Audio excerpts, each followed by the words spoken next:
chicken Riggies. That's right, if you're from Central New York, I'm sure you've heard of this delicious rigatoni pasta dish. The sauce features chicken, peppers, it's a little bit spicy, a little bit creamy, and it's just a shame you don't see this on menus anywhere else in the country. So hopefully we're going to change that. All right, so step one, we're going to take a skillet on medium heat with just a little bit of olive oil, and I'm going to crumble in there 1 hot Italian sausage. That's just 1 link. I removed the casing and crumbled it in. I'm also going to add some sliced onions and some sliced mushrooms. You could have diced the onions. I just decided to slice them this time. I'm going to throw in a pinch of salt and pepper, and we're just going to brown that for, I don't know, 6 or 7 minutes. I want the onions to soften and sweeten. I want the mushrooms to get kind of golden brown. I definitely want to caramelize that sausage. We'll start to build a nice fond on the bottom of the pan. And also that sausage is going to release all that very flavorful pork fat, which is really, really going to impart a lot of flavor into our chicken. All right, so that's looking good. To that, we're going to add some chopped chicken.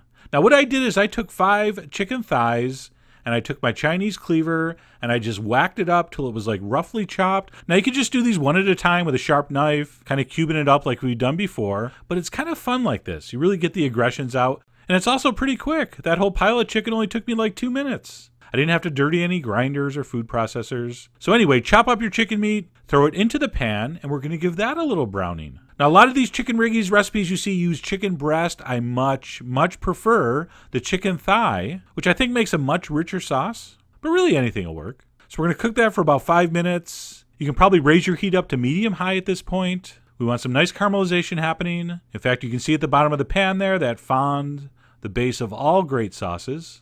So that's looking good. At that point, we're going to deglaze with some wine. I'm using Marsala. Traditionally, this would be done with white wine, but I think Marsala gives it a nice sweetness that really balances the heat. All right, so I'm going to dump that in. I'm going to let that cook for about 2 or 3 minutes or until most of it is evaporated. And when it looks like most of it's gone, go ahead and dump in your tomatoes. I'm using 1 can of whole peeled San Marzano tomatoes that I just crushed with my hand. You can see that gorgeous deep red color. There's nothing like the San Marzano. I'm also going to dump in some chicken broth and a big splash of heavy cream. We're going to stir that in, and then we're going to simmer this for about 30 minutes. And because I don't want it to reduce too far, I'm going to rinse out my tomato can with about a half cup of water, dump that in, and that liquid is what will evaporate while this is simmering. So you can just play that by ear. You just let it simmer, and then if it's getting too thick, add water. But I like to put a splash in at the beginning. I'm going to adjust my heat to keep that at a nice steady simmer, and like I said, we want that to simmer about 30 minutes. All right, while that's heating up, we're going to go ahead and prep our peppers,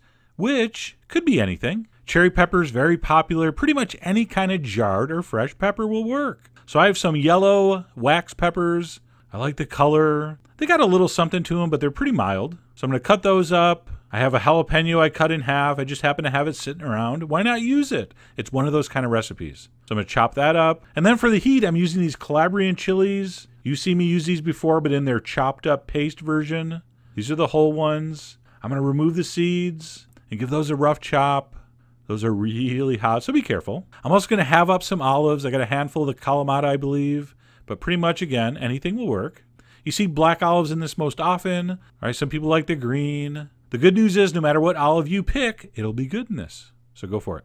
So once our olives and peppers are cut up, we're going to go ahead and add that to the sauce, which has now been simmering about 10 minutes, and it's looking very delicious. And then we're also going to add some finely minced garlic, which I could have added at the beginning with the onions and the mushrooms and the sausage, but I don't want to brown it at all. So it's a little risky adding it at the beginning, so I like to add it at this point. And once that garlic is stirred in, you're just going to let that continue to simmer until it thickens up a little bit, and the chicken is beautifully tender, and everything just tastes awesome. All right? So make sure you're tasting for salt and pepper, make sure you're tasting for heat.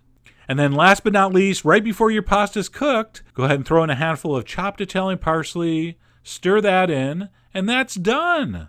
What an amazing sauce. So just keep that on low until your pasta's cooked, which is what we're doing now. And of course the water is well salted. You knew that, or you should have. Now, very important pro tip, make sure you cook your rigatoni 1 minute less than the directions say. All right, maybe 1 to 2 minutes less. Because what we're going to do is after we cook this pasta, after we drain it very well, we're going to dump that really hot sauce on. We're going to stir that in. We're going to throw in a handful of finely grated Parmesan cheese, or in my case, Romano cheese.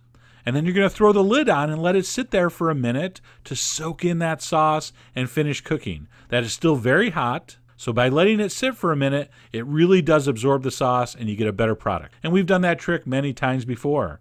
It works great. All right? So after letting it sit for a minute or two, your patience will be rewarded when you ladle this amazing rigatoni into a bowl. Maybe put a little more cheese on there. That's not going to hurt. A little more parsley, sure, why not? And there you go, chicken Riggies. Like I said earlier, there's no good reason why only people in central New York should be enjoying this. It's just too good not to share, all right? A little bit spicy, a little bit creamy. You got that brininess from the olives, a sharpness and heat from the peppers. It's gonna kind of remind you of a bolognese sauce. Very meaty, very rich, and yet we only put a small splash of cream in there. So it's really not as high cal as it tastes. And yes, we hedged our bets with a little bit of hot Italian sausage to start the recipe, but that's only because I wanted it to be extra awesome. And besides, forget about how it tastes and how it looks. It's called chicken Riggies. What a great name. Try saying chicken Riggies and being sad. Can't do it. Just a very happy sounding dish. So I really hope you get